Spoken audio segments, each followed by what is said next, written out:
It was a remarkable day for me on Saturday, 25th of June, as I had the opportunity to attend a paid seminar themed the Builders Summit by Founders Connect, conveyed by PC Timi, and the event was specially organized for people who have a big idea and wants to learn how to make the most impact in their career or grow a startup, and to also network and meet other like-minded individuals.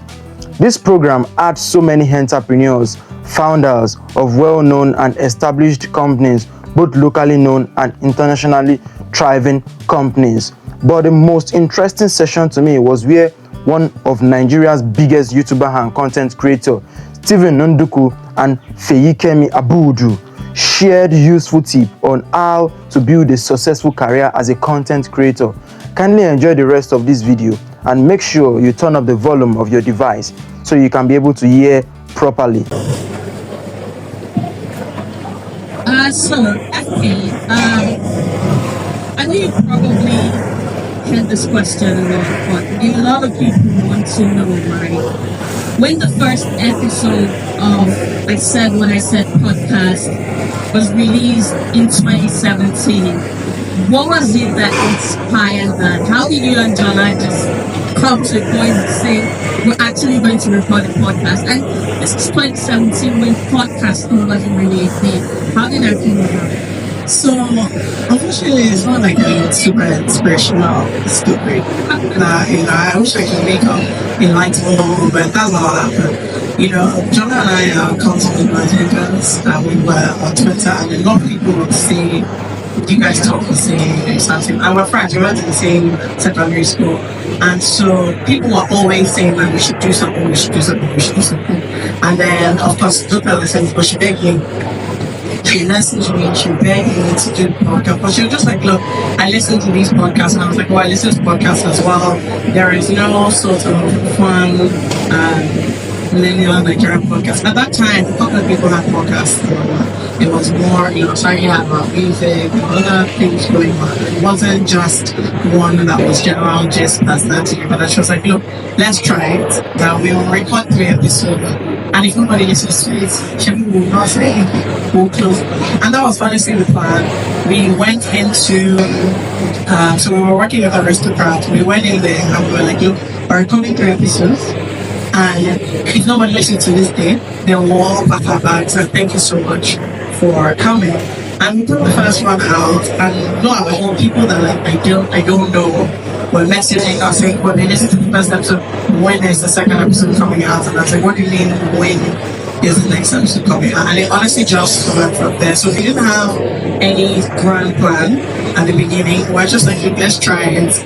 And we're 100% ready. Like, if it doesn't work, we'll just be so sorry, we tried, and now we're gone. But fortunately it worked out, and so here we are. But it was just, my friend just said, let's try this thing. We didn't want to, actually, we thought about YouTube, but we were just like, it's so high maintenance to be on camera. Then let's start with someone that's one thing you can wear with towels and all that. So that's what we're responsible. Thank you very much. And Steve, you're probably something we call an overnight success because you just came out of nowhere. But we know, I've had the opportunity to work with you for a very long time. But for people who are curious about you, can you tell us how you got into, travel blogging and, everything that you do now? Right. Hello everyone.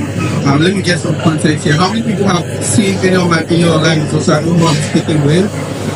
Alright, actually, context before that, how many people started watching the Founders Connect show from the year 2000? 2001, 2021, 2022. Steve was the person behind the camera for the very first segment for season of Founders Connection. So, thank you very much. When I came in, I was like, please, we have 1,000 people here.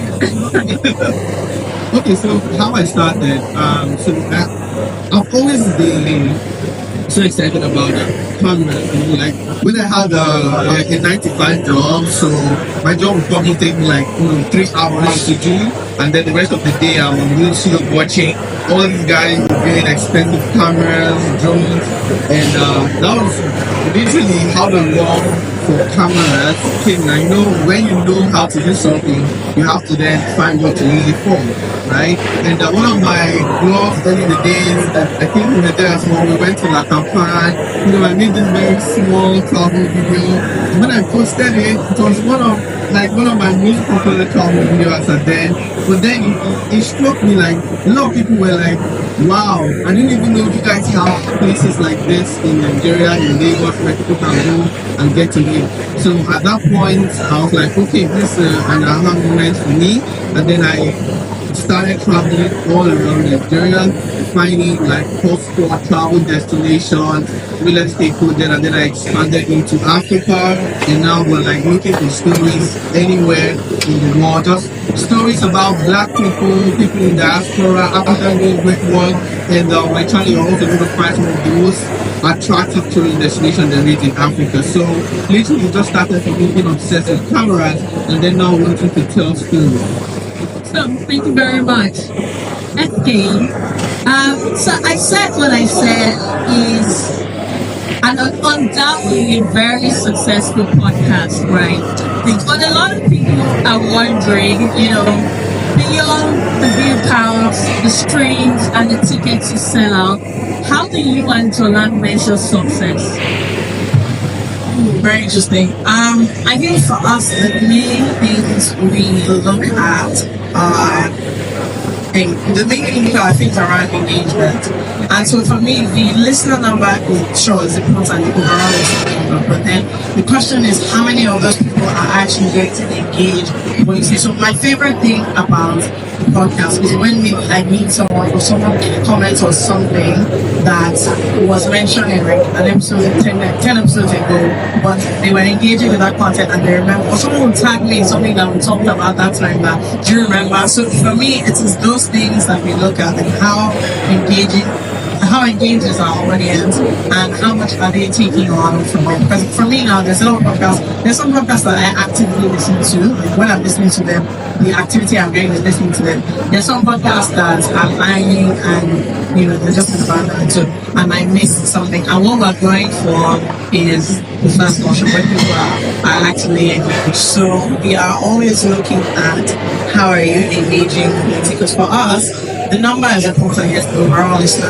number, but what I think has made it different for us than other podcasts, our audience is so engaged with what we're doing that even compared to people who have much larger listener numbers, the engagement that we have whenever we're trying to do something or all that is much higher. So for me, any metric that has to do with engagement and with the audience responding or doing something in some way is more important to me than how many people listen to this episode this week, because some people might listen for 20 minutes, some people might listen for 40 minutes, some people might listen that one time, whereas the people that I know who listen every week. So it's those people that I'm more interested in, like making where they become part of their weekly routine. And so there's no real way to measure it just on the podcast alone with subscribers and with viewership. But we're looking at the overall number, but the thing that we are trying to always grow is how many people are actually engaging with the content, whether it's on Instagram. We recently started a newsletter, how many people are actually engaged. And like on newsletter, people reply. They reply and they ask them questions and all these things. So we're always looking at if we do an event, are people going to come, all these things, rather than just us. Because a podcast is you talking to many people, but a community is people also talking to you. And so we're always trying to find what is the best way to have a conversation that's coming back and trying to increase any number that has to do with that. Awesome, thank you very much. And Steve, a lot of people are curious as to how you fund your trips and what kinds of revenue streams you explore. With making videos, there are quite a number of income streams. Like you can create as much as 10 if you want, but for right now, we have probably anywhere around 4, and with the AdSense, we have sponsorship. I sell my product as well. I think there's one more. But I get to work with like travel, tourism boards. They get to sponsor our trips as well. And I work with like One Air, work with Zimbabwe tourism. But so obviously we get paid for that. I Still come and fly us. But when people see these things and they're like, oh, we want to travel with you, I'm like, it's just work. Like when you travel to this place, right from the day one you touch down to the tent you live in, everything is planned. It's just like you're a robot, right? But YouTube AdSense, obviously, we sell products. Number two, we get paid to make videos about like some entrepreneurs will see me feature on my channel. Most of them will be like, okay, you have a very good diaspora audience. Actually, I'm more known in the UK and the US than in Nigeria right here. Yeah, I think these are like African people in the diaspora that are always making information about their country, right? So they're like, okay, come on, feature us. We have this product in the building, then we're going to fly them wherever they are, make the video. So these are all like income streams. But I think the goal right now for me is to build an e-learning platform, which is something that I'm doing right now.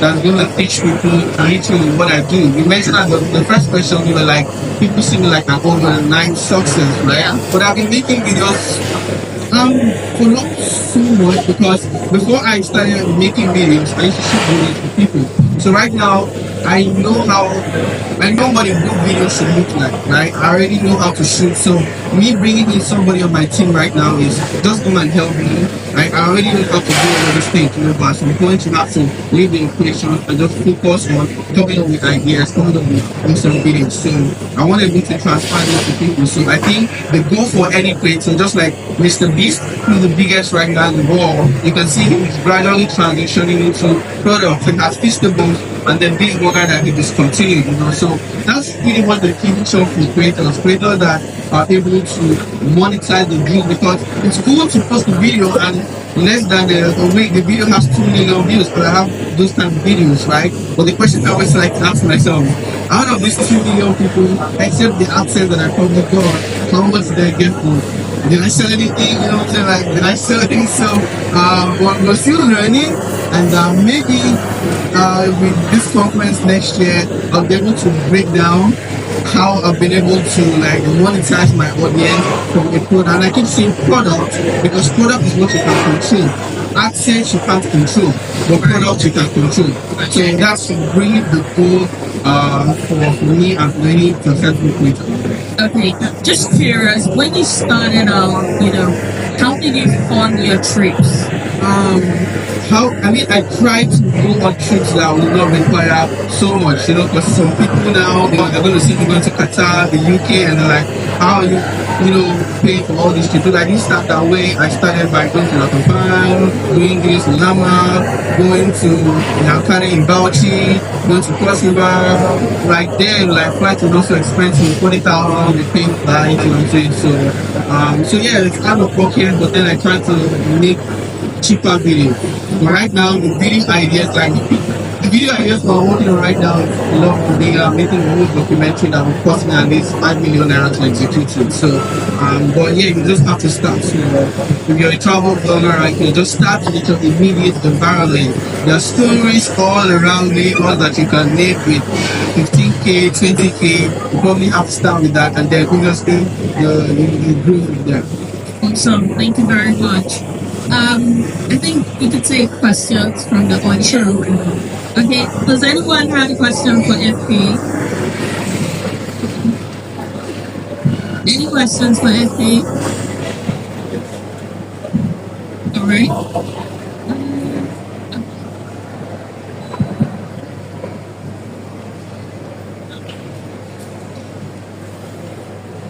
Hey, FP, nice to see you. So yeah, I know podcasting is crazy because I run a podcast myself. But I think what I wanted to ask is, you talked about the plan, right? The plan that was so much of the plan. Quitting if you didn't take off, right? And to be honest, I feel like I said took off like properly. Maybe your less core fans, like the population starting to more during the pandemic, because okay. So I want to ask, how did you stay motivated from 2017 till your breakout year when it just became a sensation? Like, how do you stay motivated? And did you ever think of funding or money, or were you guys already making money from the jump from day one? So, like, those are my two questions. Yeah, we're absolutely not making money from day one. Not only that, we're paying to record the podcast from the pocket. So I always tell people who are, other podcasters who are talking to us about podcasts. We started this podcast 2017, and I put it to you that just like we said, between 2017 and 2020, most people had no idea who we were or what we're doing. It was a very small number of people that were listening to podcasts in general, and then to our own podcast. Also, we're not serious for like 2 years. Maybe we'll record an episode this month. Next month we'll record every 2 episodes. More after that. So it was just up and down trying to figure out. The main thing was that we started doing it because we wanted to, and initially the few people that were listening were so engaged with it that it made it fun for us, and so we kept doing it and kept doing it and kept doing it, and then it grew and grew and grew from there. But there was no point at which we sat down and we were like, okay, if we don't make this naira song, then we're going to stop. And so the motivation continued to be, before we didn't keep a weekly schedule. The reason we kept a weekly schedule is because people who were listening were just like, please, is this a joke or are you playing here? And why wasting my time? And so we did it because people were responding to it. And so we started, getting more committed and all that. The motivation right now is really because this is what we want to do. It really has very little. If it was about money, I promise you would have stopped this podcast maybe 2-3 years ago. Because if you are looking to just make money for the creator, what is the fastest way for you to make money? Starting a podcast is not the answer. So that. It takes time to build an audience, and that is, you have to reach certain numbers for any sensible money from events or from partnerships to come in. And so I would say that the motivation has to be internal. Like for us, we do the podcast mostly because we want to. People will ask us, how do we plan our content, how do we plan guests? Everything we do on the podcast is what we like. If you see somebody on the podcast because we wanted to have them, there's no amount of formula that you can be that track and go having if neither of us are interested. And so that intrinsic motivation is the most important thing, because sometimes the money you're expecting doesn't really come. And then if it was about that, then you have to stop. But week in, week out, or then whether money is coming, whether money is not coming. And we only really started making money in 2022. Like, that's the first time money came that balanced everything that we had spent for the 5 years before that. And so, again, now it's different. We start out, a lot of people are listening to podcasts like 2017 when we started. But I think if it was solely motivated by how much we would make, we would not even be doing it right now with top staff jobs. So I would say that motivation has mostly been internal, which has all the longevity in the world, because it means that even if listener numbers go up or they go down, because we want to do it, then we just continue. And the other thing I would say is, for most creators, consistency is very big. If people know that every week you're going to be there, that's the only way to build is the volume. And in the pandemic, what helped us was people were finding the podcast and they're going all the way back to 2017 because we had so many episodes for them to listen to, and that's what has helped us. When every new person that comes to the podcast is just listening to the catalog, you're talking about 200 plus episodes back. So that's it. Thank you very much, FK. Does anyone have any question for either one of them?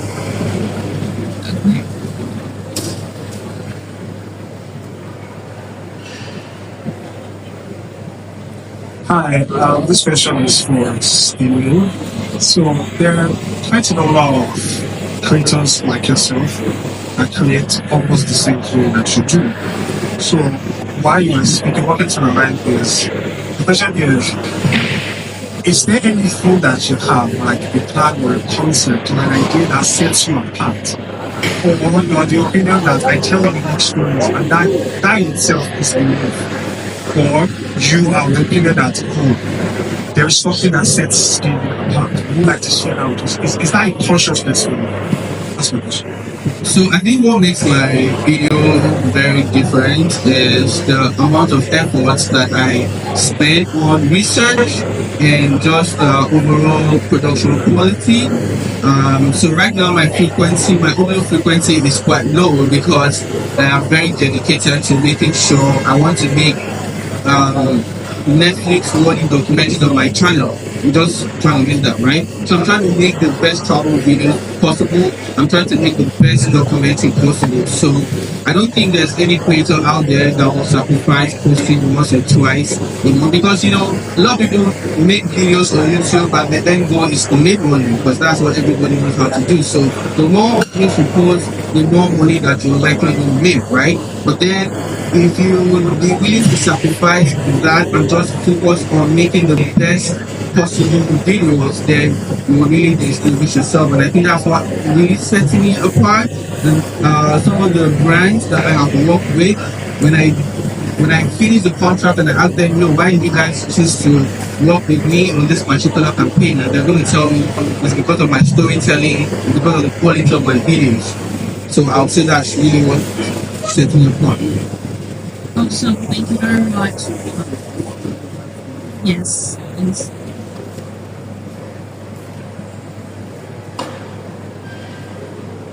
Thank you very much. Thank you very much. My question is to Steve. So I have been following your work. I think you and Ace started around the same time. So it's been wanted from you've grown from that point. One, I would like to know what motivates you, because your work motivated me at the time when I did work. Right, because of some personal reasons, I had to pursue other things. But I also realized that I've also juggled the two things, and I'm sure you have the things in your life that you needed to have juggled with. One, and two, you over time you have experimented with different type of videos. One is with going to people's personal life and having conversations around the things they are doing, like what you do with the and then you also do travel blogging, and you also do say a couple other. So have you really thought about how you bring all of this type of videos together to or have you do you have a different segment?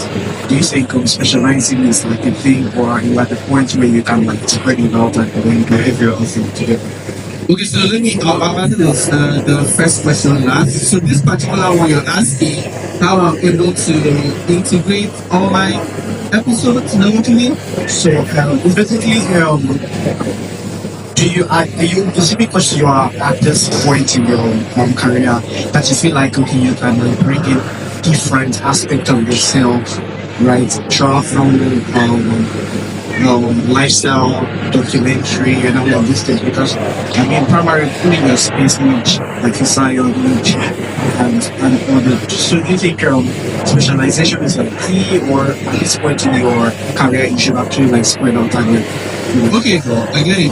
So with every niche, right, you can go really far and wide, right? And I'm going to give you an example, just like NKLH. He's a tech reviewer, but you can see he doesn't only review tech. That's our consumable device like phones, iPad. He also does automobile as well, and he's also expanding into other things. So for travel is quite big, but on the outer, the cover, people just see some of the nicest places you can go to, right? But that's just the surface. So when you see me go to other countries as well, some of the things I like to do is go and look at their real estate.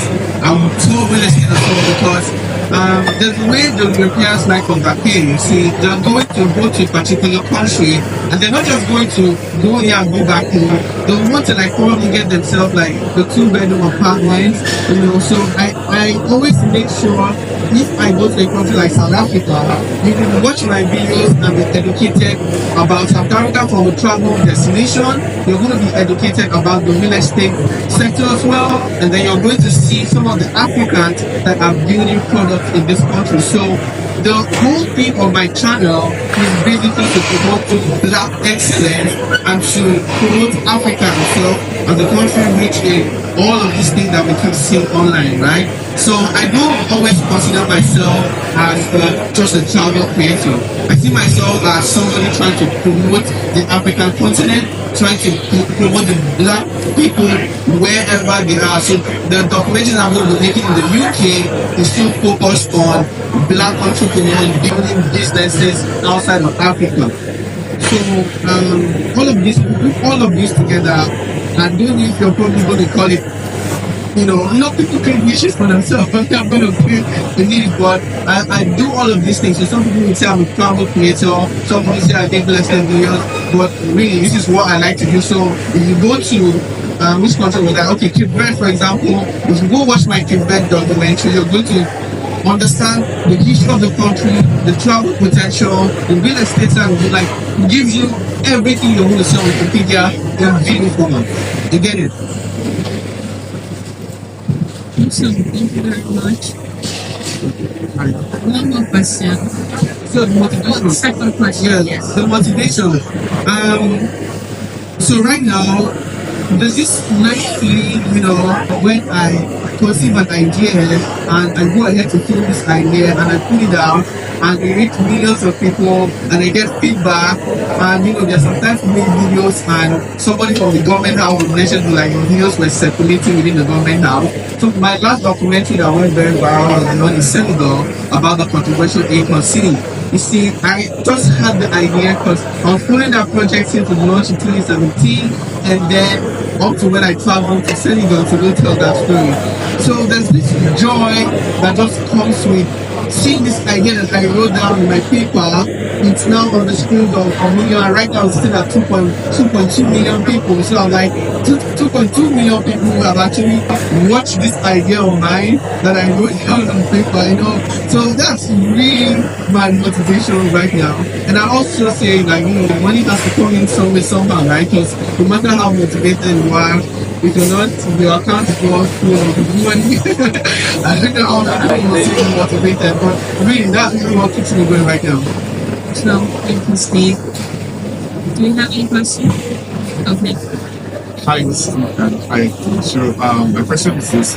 I think when it comes to video creation, a lot of people are very particular. When it comes to content creation, a lot of people are particular about the qualities of the videos, right? So, and of course in Nigeria of today. So my question is this, what would you advise to people who want to create content, who believe they are talented and they have the drive to create content, but they cannot afford to buy the expensive gadgets? What would be so people who are trying to start out, and so what would be your advice for people like that? My best advice is to learn how to use your phone. So there's a lot of content that I see that is incredible, and it is with phones from 2018. So it's not the new iPhone, but people have figured out how to get it done. And I think you always have to start where you are. That's the truth of the matter. Like, even if you need to push as far as you can, but where you are. So if you can't afford, for example, maybe the US phone with the best camera, the best one that you can afford, find it. Or look within your own network, your family, your friends, who have the phone that you can borrow and you can start to use to do that. On the other hand, there's also a lot of people that are trying to build that skill. They're trying to be videographers, they're trying to do this and that. And so there's partnering with them to say, okay, if you are doing my videos, then I'm doing something else for you. But I always think that the best thing to do is not try and push yourself too far in terms of what you can afford, because the thing with content is it's not solely about the quality of the video. There is a lot of content that is super viral, super popular, and it's not as well produced, it's not as shiny, but the content itself is just a lot more interesting, a lot more informative, a lot more entertaining or whatever than the one that has Hollywood quality production. So the best thing to do is try and find the best gear that you can find where you are. And thank God, now smartphones are a thing. They're all different types, it's all different qualities, but at a base level, you can push to find a phone with standard quality. If your content is very good, I promise you, it will get over the quality barrier. Like, even when I watch videos on YouTube or Instagram or whatever, sometimes it's not, when the quality is amazing, you note that you're like, oh wow, this is really well shot. But sometimes the video is just great. Like it's either really funny or it's cool or whatever the video is meant to do.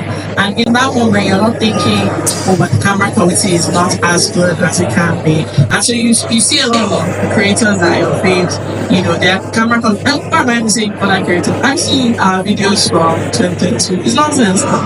Do you know what I mean? And so, well, our podcast was still most popular, even with very, very questionable video. And it's improving and it's improving and it's improving. And so the thing is just continue putting out like the best content you can put out with what you have. And then as you go up, then you can scale up. But I would definitely not advise you to go and start saving up for some super expensive camera. And if you cannot afford it, it's better that you spend your money on the content itself than just the video quality. There's also, you know, if you go online and shoot a video, let's say you can't edit, for example, there are people that for surprising amounts of money will edit your thing and it will be a very, very high quality edit. So honestly, it's just about how much they are willing to try and figure out the thing that they are willing to do. Because from the people that you know, even if you don't know that many people, you'll be able to find, if, okay, let's say you don't have a good, or you know, your phone's terrible. There's somebody that you know, there's no person you have, there's a friend that has a phone that you can borrow for 30 minutes or 1 hour or whatever, buy them lunch, buy them ice cream or whatever the case is. Or there's other people that you know that make videos that you can ask, okay, how much would it be for you to do this for me, this and that. But there's always a way within your means to create content. And again, content is just, it's not, quality is important, but the stuff on the content is more important than the quality of your camera or the quality of your edit. All those things make very good content better. But if your content is nonsense, it doesn't matter how good your camera is, nobody's going to watch it. On the flip side, even if you have lower quality videos, if your content is much better, it will still move. So let me ask you that. So what you said is 100% true. And I'm going to give you some references. So the biggest step reverber in the world, MKBHD, he has a second channel called Autofocus. Now Autofocus, he uses just his mobile phone to make that video. And you can see millions of views. And I can tell you, most of the hit makers you see in Nigeria right now, go on Facebook, most of them use their phones, right? But with phones, like, you just need to learn how to use your phone, right? And something you shouldn't compromise on is the audio quality, right? So once you know that, so people just care about the story. And I think more people should drift to giving a very good story before they go out and make a video, right? So I'll give you a very quick example. God forbid the helicopter crashes in here, and then some people decide to pick up their not so great what they think they are holding in their hands and do a coverage about it and post it. Would it go viral? So I think we should focus more on the story. Focus more on the story, get the virality, and then you're going to start saving up money. But try as much as possible, don't stay in that phase for too long, right? But I think the whole this particular question, what we're trying to say to you is, start with what you have, and then as soon as you can scale, start scaling right immediately. Alright? Like for me, I want my videos to be able to win awards. So I'm not just posting videos on YouTube just so I can get views, right? So if you want to get your videos to a point where it can be recognized internationally at travel awards, you know, media awards, then it has to be at that level. But you don't need to start there. Just start with what you have, your phone, but don't compromise on your audio. Alright, don't compromise on your audio. I know everybody here has a great phone. Just know how to shoot with it.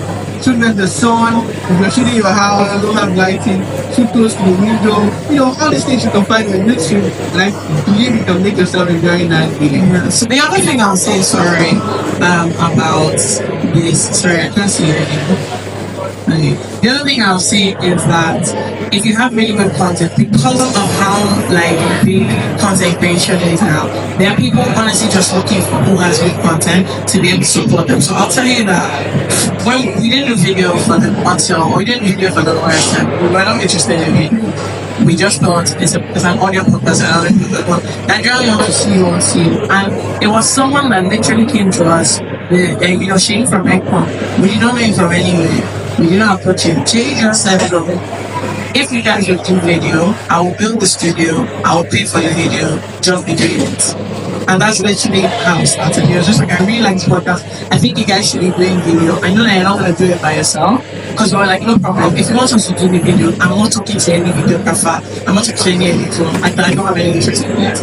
But if you want to do it for us, and then we can have a partnership around that, it's fantastic. And so the reason I say that is I've seen it many times. That's just our instance where now there's so many people trying to do videos, trying to do different things. Like, and when I say trying to do videos, I don't mean they're not the content creators, they're the videographers and stuff, that they are looking for people to be able to shoot and edit their videos to add to their own portfolio.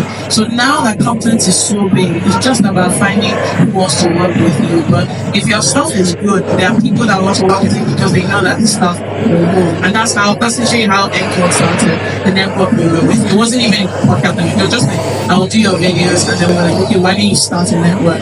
And now they have like 8 or 9 different podcasts that are going on. But it was just from, come, let's do this thing together. So I think you can also find other people that they're very good at shooting video, they don't have content. You have content, you don't have video, and all of these things can work together. So thank you very much, NK. Thank you very much, Stevie. Thank you. It's been a pleasure speaking with you, and thank you so much for sharing this. Thank you, everyone.